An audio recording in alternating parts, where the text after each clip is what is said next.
Je le dis avec beaucoup de force parce que si on l'oublie aujourd'hui, et si on cède aux arguments inadmissibles de cette alliance baroque des prétendus panafricains avec les néo-impérialistes, on vit chez les fous. Vous avez bien entendu. C'est le maître qui rappelle son élève à l'ordre, qui lui rappelle qui est le patron, qui siffle la fin de la récréation. Une forme de montée du politique du ressentiment qui se nourrit ici de l'anticolonialisme réinventé ou fantasmé, là d'un anti-occidentalisme instrumentalisé, la dénonciation d'un double standard. Je cherche l'humilité évoquée à grand renfort médiatique il y a quelques mois, en février dernier, avant sa tournée africaine, mais là je ne trouve pas. Peut-être vous, mais moi je ne la trouve pas. On ne se refait pas. Et c'est justement ce que les Africains en général, et les jeunes en particulier, ont du mal à accepter. Ils n'acceptent plus qu'on leur parle comme on le faisait avec leurs parents. Ce qu'ils demandent, c'est juste du respect, moins d'arrogance. Parce qu'en fait, il faudrait produire local maintenant, même quand ce sont des putschistes. Avait-il besoin d'ajouter cette petite phrase qui trahit sa pensée, qui montre bien ce qu'il pense de la volonté affichée des Africains de produire localement? Au moins, on sait ce qu'il en pense. Le produire local, il n'est pas fan. Il n'y croit pas, sauf que l'avenir des Africains passe par là, même si la production locale des putschistes semble être ce qu'ils notent pour le moment. Il y a des moments où on se pince pour s'assurer que ce qu'on a entendu est réel. Et on voudrait dire que la démocratie est une idée qui est bonne pour l'Afrique, qu'on ne fait pas de double standard. C'est inadmissible. On a un homme intègre, démocratiquement élu, courageux parce que pour la première fois dans un tel cadre, il ne démissionne pas au péril de sa vie et de celle de sa famille. Et on nous explique que la bonne politique aujourd'hui, ce serait de le lâcher. À qui on veut faire croire que la volonté du président Macron de rester au Niger est mue par la seule volonté de restaurer Mohamed Bazoum dans son fauteuil. Que c'est d'abord une histoire de fidélité. Depuis quand les relations entre États seraient dictées par des sentiments personnels? On doit être clair, cohérent. Cohérent. Sinon, qui nous écoutera? Dans quelle capitale africaine on peut dire qu'on a une politique de partenariat avec un dirigeant si quand ils subissent là, on ne peut pas être en soutien? On voudrait bombarder les Nigériens parce que Mohamed Bazoum est un allié fidèle. Parce qu'on entretient avec lui d'excellentes relations. La ficelle est trop grosse et donne une impression d'amateurisme. Chacun sait que la volonté de rester sur place n'est pas motivée par un quelconque sentiment d'amitié avec le président déchu. Il ne faut pas mentir. On ment quand on laisse croire aux gens qu'on veut aller au Niger pour réinstaller Bazoum dans un fauteuil démocratique. Mais c'est faux. C'est pas pour ça qu'on va. C'est pas pour ça qu'on va. On est pistonné par derrière. Pistonné par derrière pour aller faire un coup pour l'uranium, le gaz, le pétrole, etc. Il ne faut pas mentir. La France avait fait du Niger la base principale, je dirais même unique, de ses opérations militaires au Sahel. L'avenir des 1500 militaires qui y sont déployés est aussi remis en question. La rhétorique anti-française prend de l'ampleur et tous les accords de coopération militaire signés entre la France et le Niger depuis 1977 ont été dénoncés, ce qui revient à exiger leur départ du pays. Pour l'instant, la question n'est pas posée, mais elle pourrait l'être à court-moyen terme, en dépit d'un début de pourrissement de la situation, comme on peut le voir pour l'instant. Est-ce que cela justifie le fait que l'on veuille mettre un pays à sac pour y rester? Est-ce que la diplomatie se résume désormais à des opérations militaires? Dès qu'il y a une contrariété, on sort l'armée. Que non seulement aujourd'hui nous nous voyons évincés d'Afrique, mais nous perdons contact avec le Sud qui devient un élément dominant du jeu mondial. Nous avons choisi de nous occidentaliser depuis Nicolas Sarkozy, depuis 2007. Nous n'avons pas poursuivi dans la voie qu'avait initié Jacques Chirac, ou continué Jacques Chirac, de liens extrêmement forts avec le Sud dans le cadre d'une politique arabe, d'une politique africaine, d'une politique vis-à-vis de l'Amérique latine, d'une politique généreuse en matière de taxes financières. Tout ceci s'est arrêté par à la fois le retour dans l'OTAN et la France, au moment où les autres pays occidentaux se rendaient compte que la politique d'intervention militaire était une erreur, eh bien nous avons continué. Il n'y a aucune raison que la présence française en Afrique demain soit militarisée. On ne peut pas être la seule puissance au monde qui n'aurait plus de politique en Afrique. Ça serait grotesque. On ne va pas passer d'un extrême à l'autre. Mais il n'y a pas de raison que ce soit sous cette forme militaire. Donc il faut tout remettre à plat. Le pire, c'est de se durcir, de camper sur sa position, d'être convaincu qu'on a raison. Beaucoup des erreurs que nous avons commises dans cette région depuis 2013 sont dues à l'incapacité à ouvrir les yeux et ouvrir les oreilles sur des réalités que nous comprenions mal. Autre chose qui m'a également interpellé dans le discours du président Macron aux ambassadeurs, c'est cette petite phrase faussement sibylline. Cette allusion qui contribue insidieusement à nourrir la haine, la division entre les ethnies. Une de ces réflexions a priori anodines qui empoisonnent les relations entre les peuples. Technique utilisée depuis des décennies pour diviser. C'est un coup d'État contre un président démocratiquement élu, venant d'une ethnie minoritaire. C'est grave ces propos. La situation actuelle au Niger n'a rien à voir avec le rejet d'une quelconque minorité ethnique. J'avais déjà entendu cette réflexion distillée de façon sournoise par le général Trinquant sur un plateau de télévision. Et Bazoum et Issoufou sont des Arabes. Là, ce ne sont pas des Arabes, ce sont des Africains. Donc il y a ce sujet qu'on connaît très très mal. Cette fois-ci, c'est le président Macron qui reprend cet argument. C'est faux et pas responsable. À moins que ce soit fait à dessein. La minorité arabe à laquelle appartient le président Mohamed Bazoum n'a guère été stigmatisée.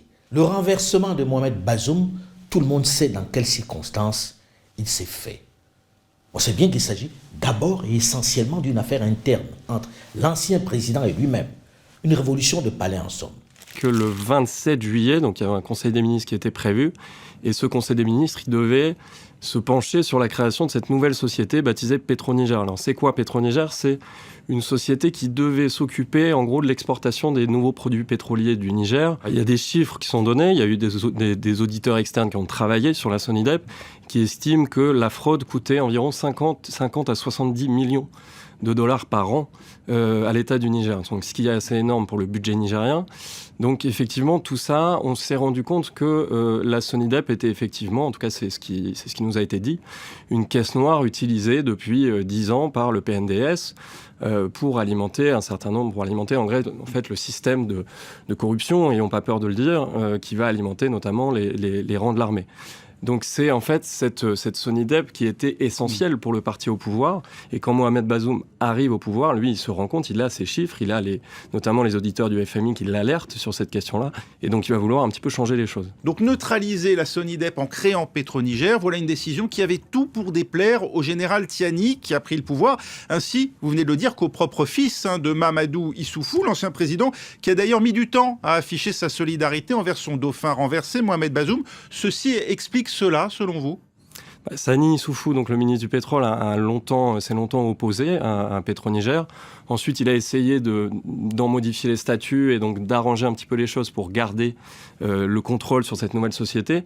Ça n'a pas fonctionné, Bazoum est passé en force et ça a effectivement beaucoup déplu au clan Issoufou, à cette frange finalement du parti au pouvoir qui restait davantage fidèle à l'ancien président qu'au nouveau président. Est-ce que c'est cela qui a vraiment déclenché le coup d'État ? On n'a pas la preuve d'un coup de fil entre Mahamadou Issoufou, évidemment, et le général Tiani, mais on sait que le général Tiani et l'armée dans son ensemble étaient sans doute alimentés par cette Sonidep, par cette caisse noire. Lorsque l'on sait ces détails du putsch, un homme politique d'envergure, avec tout le renseignement dont il dispose, doit éviter d'allumer un autre feu. Ce n'est point une affaire ethnique. On est trop souvent habitué à écouter ce type de raccourcis que nos intellectuels avalent avec les arêtes. Mais le plus surréaliste, le plus incompréhensible dans cette affaire de putsch au Niger avec le président Macron, c'est le refus de faire partir son ambassadeur malgré le fait que les nouvelles autorités nigériennes aient demandé son départ. Sur ce coup, on a violé toutes les règles internationales. Alors que l'on dit en être les fervents défenseurs, on fait fi de toutes les règles. Tout ceci ressemble par moments à une histoire de cours de récréation. L'ambassadeur de France à qui les nouvelles autorités donnent 48 heures pour quitter le territoire, qui refuse de s'exécuter parce que Paris dit ne pas reconnaître ces putschistes-là. C'est le bras de fer. Elle repose sur le courage du président Bazoum, sur l'engagement de nos diplomates, de notre ambassadeur sur le terrain, qui reste, malgré les pressions, malgré tout, et malgré toutes les déclarations d'autorité illégitimes, grâce à l'engagement de nos forces de sécurité intérieure et de nos militaires. C'est dit. Pas question que l'ambassadeur Ité s'en aille. il reste. Faire preuve de fermeté, faire preuve de conviction, c'est nécessaire, mais pas au détriment de la recherche de solutions, pas au détriment de l'imagination qu'il faut mettre en œuvre dans une ingénierie de crise. C'est la crise de l'ambassade de France au Niger sur fond d'intervention étrangère pour chasser les putschistes. Que notre ambassadeur, M. Stéphane Ité, qui est ambassadeur au Niger, il n'est pas ambassadeur de Macron. Sur la plaque qu'il y a sur son bâtiment, il n'y a pas marqué ambassadeur d'Emmanuel Macron auprès de Mohamed Bazoum. Non, non, non. Ça, il faut vraiment ne rien comprendre aux relations diplomatiques. Il est ambassadeur de la République française auprès de la République du Niger. Même demande des autorités nigériennes qui réclament le départ des forces françaises stationnées au Niger. Des autorités désormais soutenues par les populations qui manifestent devant les bases. Que disent les textes en la matière en réalité? Que dit la Convention de Vienne dans ce cas précis? Le texte ratifié par tous les États au monde. Article 9, alinéa 1. L'État accréditaire peut à tout moment et sans avoir à motiver sa décision informer l'État accréditant que le chef ou tout autre membre du personnel diplomatique, le chef de la mission est persona non grata. C'est exactement ce qui vient de se produire. L'État accréditaire, le Niger, a prévenu l'État accréditant, la France, que le chef de sa mission diplomatique, que l'ambassadeur, était persona non grata, il doit donc partir. Et le Niger, l'État accréditaire, a fixé 48 heures pour que ce monsieur s'en aille. Alors on poursuit l'article 9, alinéa 1. L'État accréditant rappellera alors la personne en cause ou mettra fin à ses fonctions.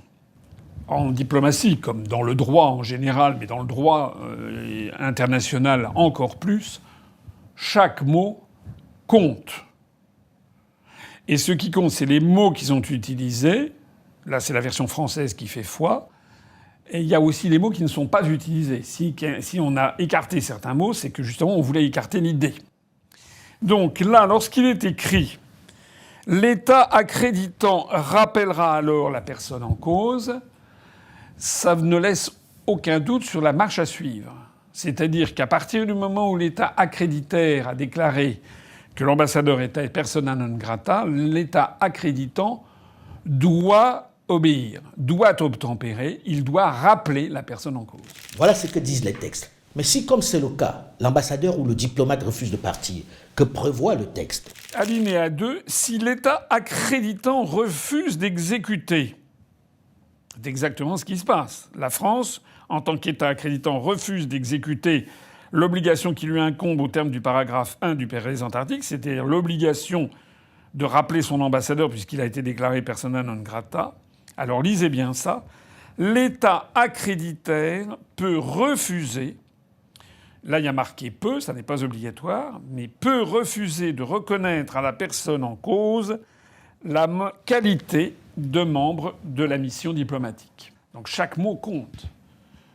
Ça veut dire quoi? Ça veut dire que dans le cas d'espèce, si l'État accréditant la France refuse de rappeler son ambassadeur alors qu'il a été déclaré persona non grata, l'État accréditaire, c'est-à-dire le Niger, peut considérer que l'ambassadeur ne fait plus partie de la mission diplomatique. Il a le droit de le faire, c'est dans le droit international positif. Selon l'article 9, alinéa 2 de la Convention de Vienne sur les relations diplomatiques du 18 avril 1961, le Niger peut désormais considérer que M. Stéphane Ité n'est plus membre de la mission diplomatique. Ça veut donc dire quoi? Ça veut donc dire que l'ambassadeur de France perd toute son immunité diplomatique. Ça veut dire qu'il peut être arrêté maintenant à tout instant. C'est ça que ça veut dire. Mais dans le cas d'espèce, le président Macron rappelle qu'il ne reconnaît pas les autorités illégitimes en place et qu'elles n'ont pas pouvoir pour mettre un terme au mandat de l'ambassadeur. Un ambassadeur n'est pas accrédité auprès d'une personne, il est accrédité auprès d'un État. C'est absolument fondamental. C'est d'ailleurs une des rhétoriques habituelles de ce qui normalement était la diplomatie française pendant des siècles, et en particulier sous Charles de Gaulle. La formule rituelle que l'on disait en France, c'est que la France reconnaissait des États et ne reconnaissait pas des régimes. Je voudrais simplement rappeler qu'en 1974, lorsque le président Kounché avait fait le coup d'État contre le président Diori, la base française qui étaient au Niger avaient été priés illico presto de quitter le Niger. Les autorités françaises de l'époque n'ont pas prétendu que Kounché était un pouvoir illégitime. Les autorités françaises de l'époque se sont aussitôt exécutées. Je pense en droit, on parle d'usage.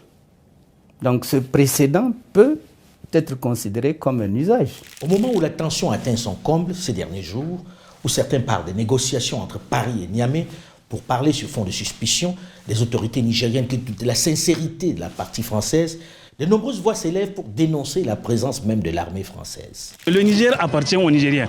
Alors, dans ce sens, nous demandons qu'une chose. Nous demandons pratiquement le retrait des Français, de la base militaire française, qu'elle rentre chez elle. Ils ont des avions de chasse, des chars, tout le monde a vu les drones qu'ils ont. Mais leurs drones ne voient pas les terroristes. Donc on n'a pas vu à quoi ça sert de venir rester dans notre pays. On est aussi libre de chercher des alliés qui est fiable, qui traite égal avec notre pays. La France ne peut pas traiter égal avec notre pays parce que ça fait 60 et quelques ans qu'ils exploitent l'uranium dans notre pays. Même hier, on a dormi dans les coupures. Et chez eux, là-bas, ils ne connaissent pas la coupure. Face à l'attitude désinvolte et à la réaction de la France relativement à la situation interne qui prévaut dans notre pays, le Conseil national pour la sauvegarde de la patrie décide de dénoncer les accords de coopération dans le domaine de la sécurité et de la défense avec cet État. En outre, il y a à se poser des questions sur la validité réelle de ces accords. Parce que l'article 169 de la Constitution du Niger, en tout cas à l'époque où ces accords ont été signés, cette constitution était encore valable. Cette constitution disait de manière très claire que les accords de défense, pour être valables, doivent faire l'objet d'une loi de ratification par l'Assemblée nationale. Or, ces accords n'ont jamais été soumis à ratification au niveau de l'Assemblée nationale. Dès lors, on est en droit de se poser la question de savoir si ces accords sont légitimes. C'est un accord entre un individu et un gouvernement étranger. Désormais, c'est tout ce qui exige le départ pur et simple de l'armée française du Niger.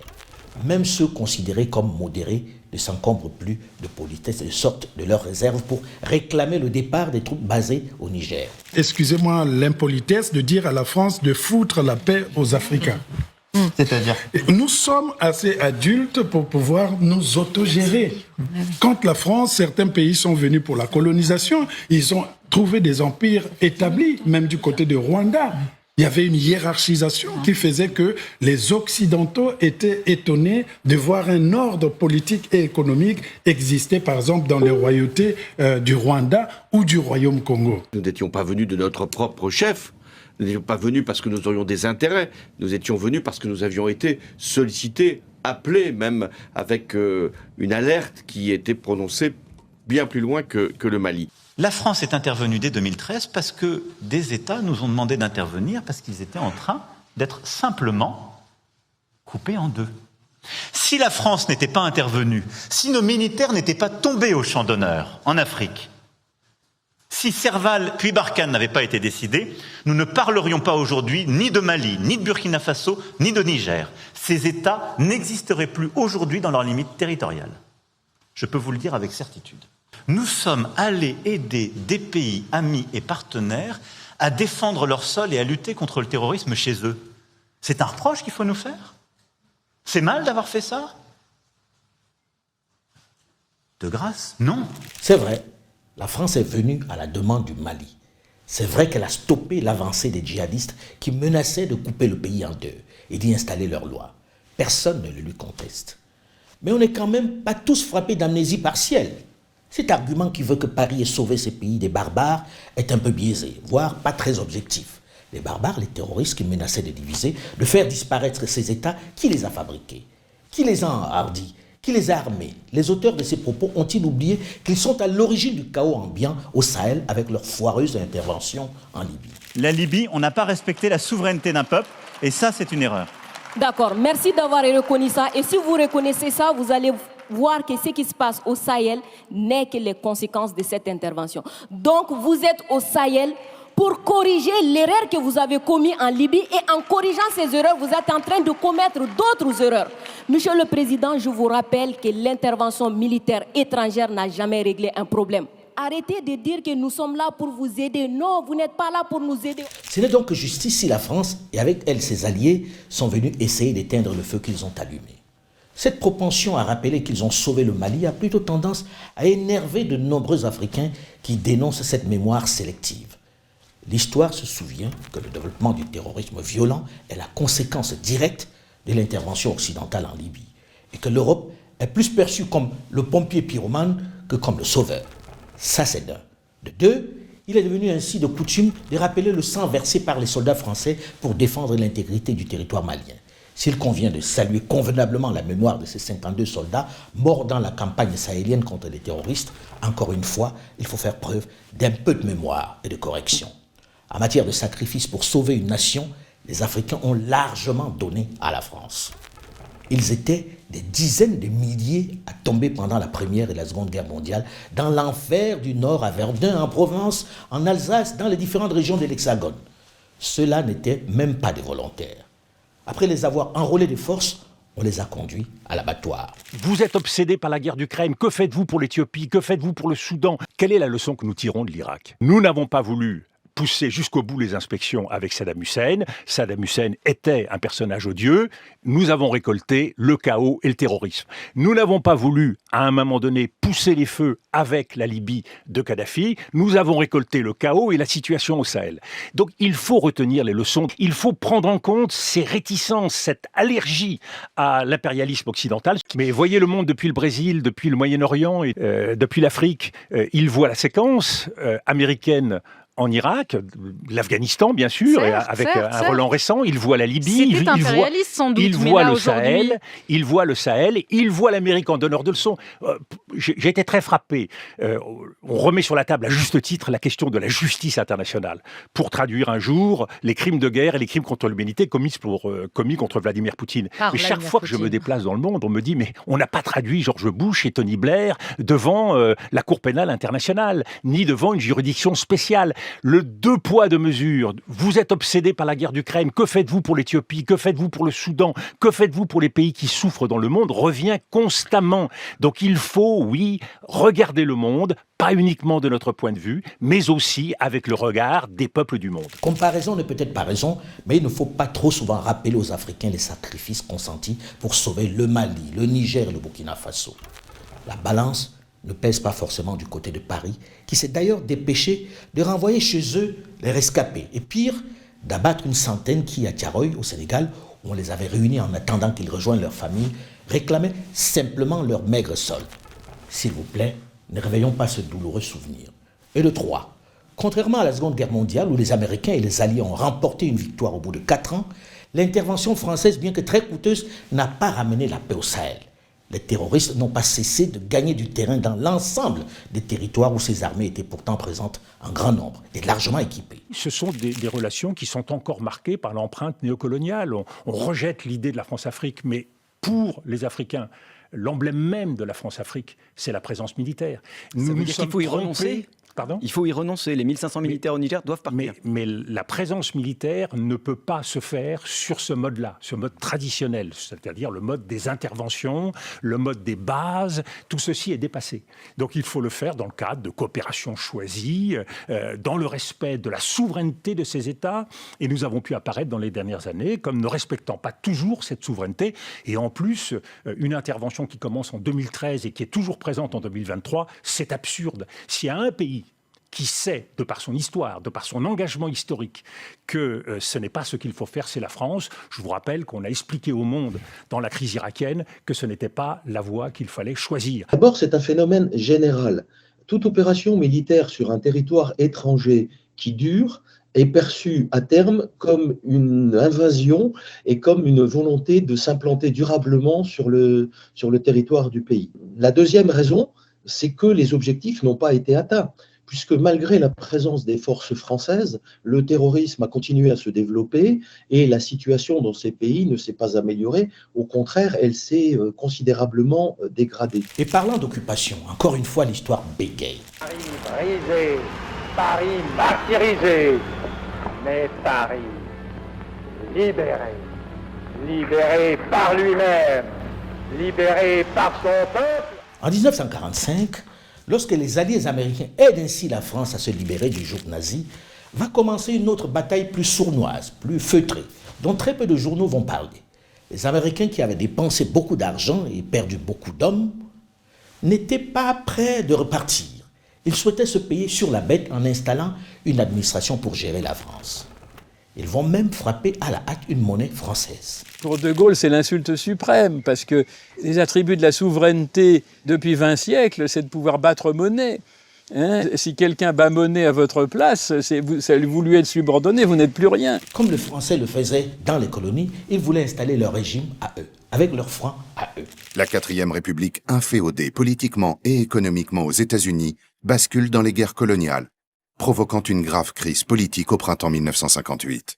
Quand Coty se tourne vers De Gaulle, c'est qu'il n'y a plus aucune solution de rechange, que les Américains ne veulent plus prêter d'argent à la 4e, qu'ils ont soutenu à bout de bras pendant 12 ans, et il ne voit plus que cette solution-là, à la fois parce qu'elle peut créer un choc psychologique pour l'économie, et aussi parce qu'il pense qu'il est seul à avoir autorité sur l'armée qui commence à se rebeller.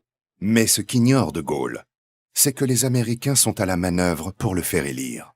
Depuis l'ambassade, Wells Stabler, un diplomate employé de la CIA, achète les politiques français depuis des années. Pour cette élection, il met en place un stratagème avec Guy Mollet, le patron de la SFIO, le Parti socialiste, pour faire investir De Gaulle président du Conseil le 2 juin 1958. Eisenhower craint beaucoup un coup d'État communiste et demande à la CIA d'aider au retour du pouvoir de Gaulle. Et comment la CIA va le faire? C'est tout à fait extraordinaire. Et ça montre la porosité entre les intérêts américains et la classe politique française en demandant à une partie du groupe SFIO, socialiste, de voter l'investiture à De Gaulle. Il faudra la perspicacité, la détermination du général De Gaulle, que je n'ai pas le temps de vous expliquer ici, pour que les Américains acceptent de s'en aller.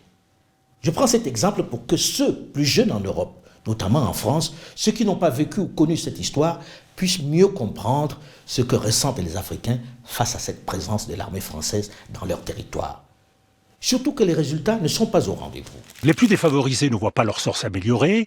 Les classes moyennes sont très soucieuses de souveraineté et donc condamnent les attitudes de la France. Et les classes dirigeantes se servent de la France comme bouc émissaire. Tout cela avec une jeunesse connectée. Pourquoi c'est la faute de la France, tout ça ? Parce que, d'abord, les promesses ou les attentes n'ont pas été satisfaites. Depuis 2013, la lutte contre le terrorisme n'a pas permis de redonner la pleine stabilité, même si le président Macron a eu raison de rappeler qu'en partie cette stabilité avait été maintenue. Mais néanmoins, l'amélioration de ces sociétés ne s'est pas fait sentir du côté des populations. C'est l'histoire de quelqu'un qui arrive chez vous de force, s'installe dans la maison, occupe les plus belles pièces. Pendant des siècles, il mange des provisions, les réserves de nourriture de vos enfants. S'accapare l'essentiel de vos biens, souvent avec la complicité de vos fils, mais très souvent également grâce à votre lâcheté. Vous humilie à chaque occasion. Vous fait passer auprès de vos enfants pour un demeuré, un bon à rien. Et de temps en temps, il vous offre généreusement des miettes tombées de la table, en se vantant à chaque fois de vous aider, de vous éduquer, de vous apprendre la vie, de faire de vous un homme. Bref, c'est lui qui fait la loi chez vous, qui vous dit ce qui est bien et pas bien. Il est le maître à défaut d'être le bon Dieu tout simplement. D'ailleurs, après avoir tué le vôtre de Dieu, il vous a imposé le sien. Et puis un jour, vos enfants qui ont grandi, se sont décomplexés, qui par la force des choses, par leur expérience de l'international, n'acceptent plus ce mépris, cette condescendance, cet esclavage, ce hold-up, cette exploitation, décident de lui demander de partir. C'est gentil de nous avoir fait ce que vous nous avez fait, de nous avoir tant malmenés, tant fouettés, tant humiliés. On ne vous en tient pas pour autant rigueur, mais le moment est venu de nous quitter, de partir de notre maison, sans rancune ni rancœur. Vous avez bien profité, vous vous êtes bien gavé, maintenant il faut partir. Et sans sourciller, sans gêne, sans honte, il vous répond « Pas question, je n'ai pas l'intention de partir, je reste. » Et pourquoi ? Parce que vous battez votre femme, vous élevez mal vos enfants, vous vous disputez trop souvent. En plus, il y en a parmi vous qui ne respectent pas les règles que j'ai édictées. les sacro-saintes règles qui doivent régir votre maison, la démocratie qui doit être votre Bible. D'ailleurs, il faut que vous sachiez que je suis là pour votre bien. Celui qui me demande de partir aujourd'hui, même si c'est sa maison, n'a pas le droit de m'imposer de m'en aller. Ce n'est pas le chef de famille à qui j'ai donné le pouvoir. Même si cela ne vous plaît pas, tant pis. Nous avons la force et le droit international pour nous. Si vous n'êtes pas content, c'est le même prix. Même si mes arguments ne sont pas crédibles et ne vous plaisent pas, il va falloir faire avec. Nous sommes là et nous ne comptons pas partir pour laisser la place à quelqu'un d'autre. Ah bon? Donc pour vous, on est fait pour être des larbins alors. Pour vous, si vous partiez, il faut absolument que quelqu'un vous remplace. Quel mépris. Je le dis avec beaucoup de force parce que si on l'oublie aujourd'hui, et si on cède aux arguments inadmissibles de cette alliance baroque des prétendus panafricains avec les néo-impérialistes, on vit chez les fous. Quelle condescendance lorsque l'on écoute le discours d'un président sur lequel beaucoup de jeunes Africains avaient fondé leurs espoirs de libération. Qu'est-ce qui n'a pas marché? À supposer que dans son esprit, comme dans celui de ses prédécesseurs, il voit les Africains comme des enfants à qui il faut tout apprendre, des êtres inférieurs, pauvres en esprit, à qui il faut apporter son aide.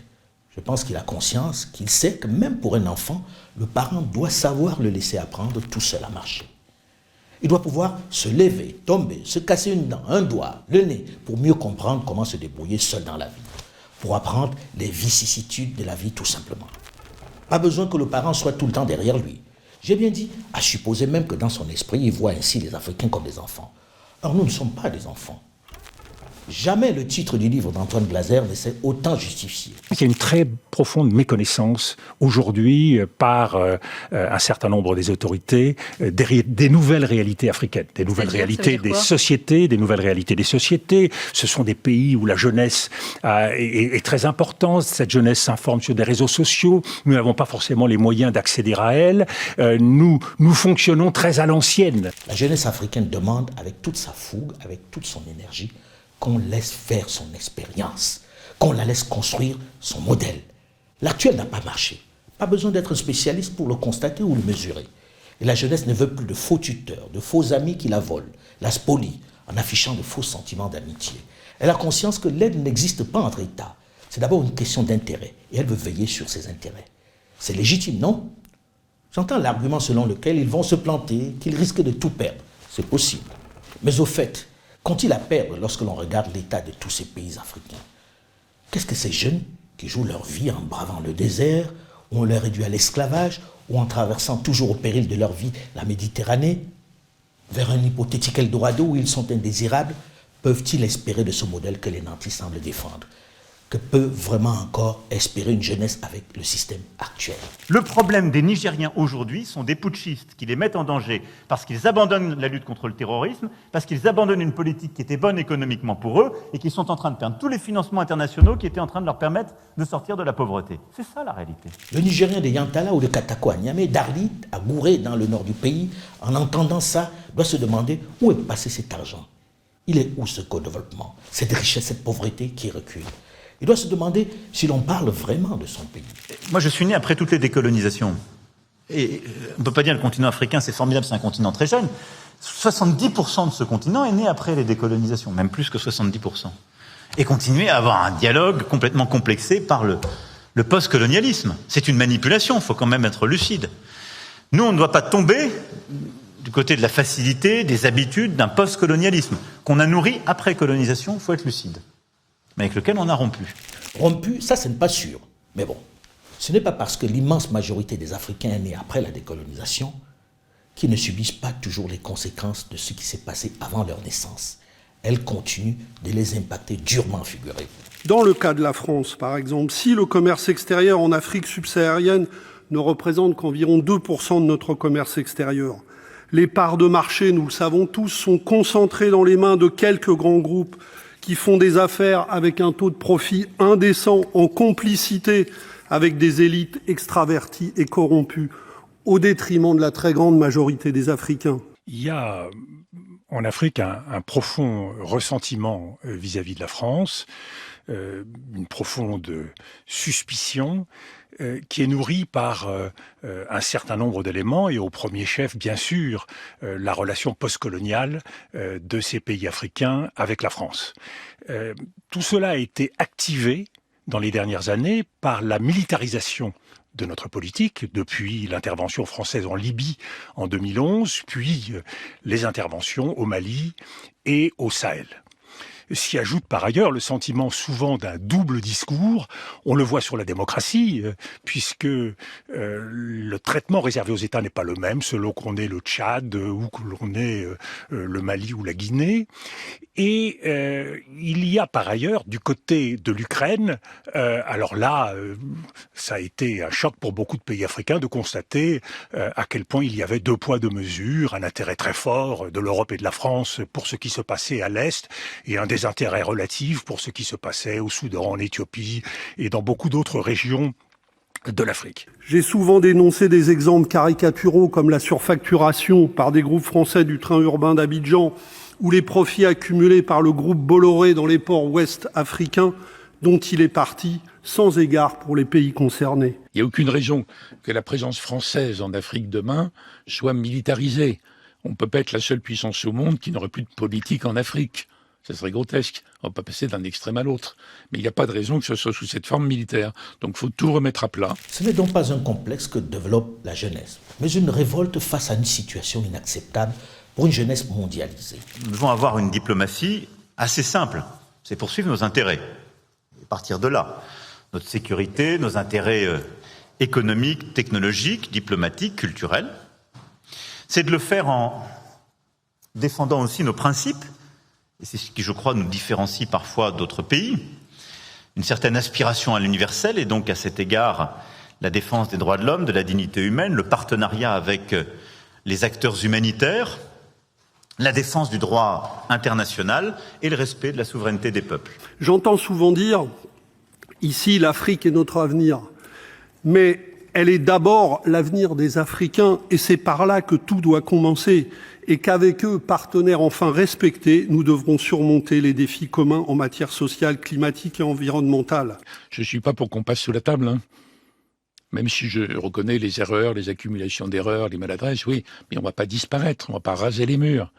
C'est pas parce qu'il y a eu des erreurs en Afrique qu'on n'aura plus du tout de politique en Afrique. Ce que semblent totalement perdre de vue les grandes nations occidentales, c'est le fait que la jeunesse africaine, bien que privée de grands moyens et d'infrastructures importantes, est ouverte sur le monde. Elle vit le monde et ses soubresauts en temps réel. Elle voit combien le monde occidental devient obsolète. Les pays du Golfe aujourd'hui nous regardent, nous disent « Vous êtes là avec vos principes, vos droits, vos règles, vos critères du FMI. Vous êtes qui ?» Un vieux continent déclinant démographiquement, dépendant énergétiquement, incertain technologiquement. Nous allons travailler avec l'Inde, la Chine, moins exigeantes que vous, et beaucoup de pays pauvres et en développement qui préfèrent notre agenda. On les en de mémoire avec nos critères. C'est ce qui se passe. Dans beaucoup de pays où vous représentez la France. Quand on n'arrive pas à trouver de l'argent au FMI, on va les chercher maintenant dans des puissances du Golfe ou d'ailleurs, ou chez certaines autres poches profondes qui proposent un autre agenda avec d'autres critères, d'autres valeurs. Je ne surestime pas ce qu'a signifié le sommet de BRICS+. Enfin, il a dit quelque chose d'un appétit, d'un format alternatif. J'ai pas vu des gens frapper à la porte du G20. Cette perception de l'Europe est largement partagée par la jeunesse africaine qui demande simplement à traiter avec d'autres partenaires. Impossible de les conditionner avec des nouveaux médias qu'ils définissent déjà comme des outils de propagande au même titre que les autres qui arrosent leur continent. Vous ne comblerez pas ce fossé en lançant un média de propagande pour vanter les mérites de la politique française. N'en déplaise à ceux qui, au gouvernement et parmi nos collègues, évoquent abondamment la lutte d'influence pour tout expliquer. Le fait que l'Afrique aujourd'hui est mondialisée, il y a une ruée vers l'Afrique, et la position de la France, évidemment, est aujourd'hui beaucoup plus relative. Clairement, à elle de prendre conscience qu'elle doit traiter différemment, qu'elle n'est plus en position de monopole. Surtout que ses alliés traditionnels qui l'a laissé agir sur ce terrain d'Afrique francophone en ont pris conscience et semblent désormais disposés à prendre la main. Il faut accepter qu'ils aient une pluralité de partenaires stratégiques. À défaut, nous précipiterons une évolution que nous dénoncerons peut-être avec véhémence. les Américains laissent leurs alliés français prendre les coups, ils jouent leur propre partition, celle que j'appelle la partition des faux amis. What we are experiencing now is more than a test of the post-Cold War order. It's the end of it. And what brought us to this moment will be the subject of study and debate for decades to come. But there's a growing recognition that several of the core assumptions that shaped our approach to the post-Cold War era no longer hold. And Beijing and Moscow are working together to make the world safe for autocracy through their no-limits partnership. As this competition ramps up, many countries are hedging their bets. Les BRICS constituent aujourd'hui un acteur considérable dans le jeu international. Il faut donc prendre acte de cette situation nouvelle, ne pas imaginer que parce qu'ils seraient divisés, ils vont compter moins. Ils sont au moins unis sur la volonté de tenir à distance le monde occidental. Mais dans le même temps, la jeunesse africaine doit se poser la question de savoir pourquoi toute la planète se rue sur son continent et pendant ce temps, sa population continue de souffrir, de tirer le diable par la queue. Beaucoup préfèrent fuir vers le nord au péril de leur vie. Le problème ne peut pas s'expliquer que par la faute de l'autre. Si l'autre parvient à nous déstabiliser, c'est bien qu'il y a des fragilités à l'intérieur.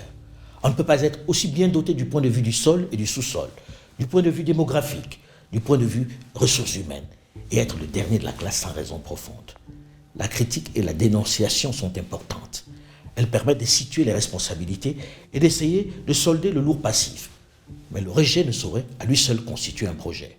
Le moment est venu de s'attaquer au mal, de déterminer les causes racines, de dresser un réel diagnostic pour élaborer un vrai projet cohérent, solide et efficace afin de remonter la pente et retrouver la place de choix qui est normalement celle de l'Afrique, le berceau de l'humanité. Cela passe par une vraie réflexion, une démarche méthodique et collective. C'est le sens de Mansa, qu'avec un groupe de personnes d'origine et de spécialités diverses, nous avons mis sur pied.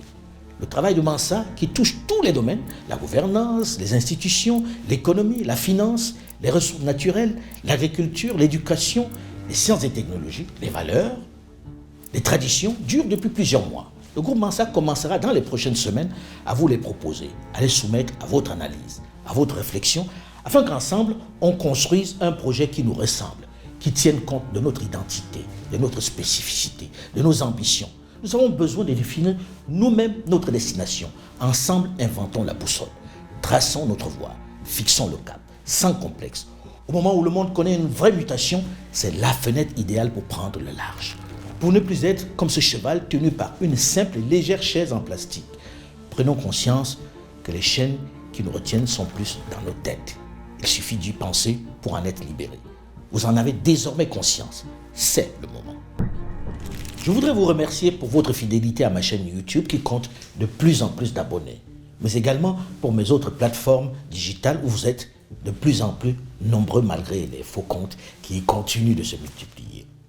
Cette fois-ci, plus de réelles raisons de vous laisser avoir puisque comme vous l'avez certainement remarqué le long de cette chronique, nous vous proposons un QR code à scanner pour être sûr d'être sur notre plateforme, la vraie. Elle vous évite, du moins pour l'instant, de continuer de subir des assauts de cybercriminels qui usurpent mon identité à d'autres fins. Je vous prie donc de scanner ce QR code si vous ne l'avez pas encore fait. Il vous conduit directement à tous mes comptes LinkedIn, Facebook, TikTok, Instagram et Twitter. En le scannant, vous êtes cette fois-ci certain d'être sur les bons comptes. Celui qui vous propose le narratif africain sans complaisance mais sans condescendance.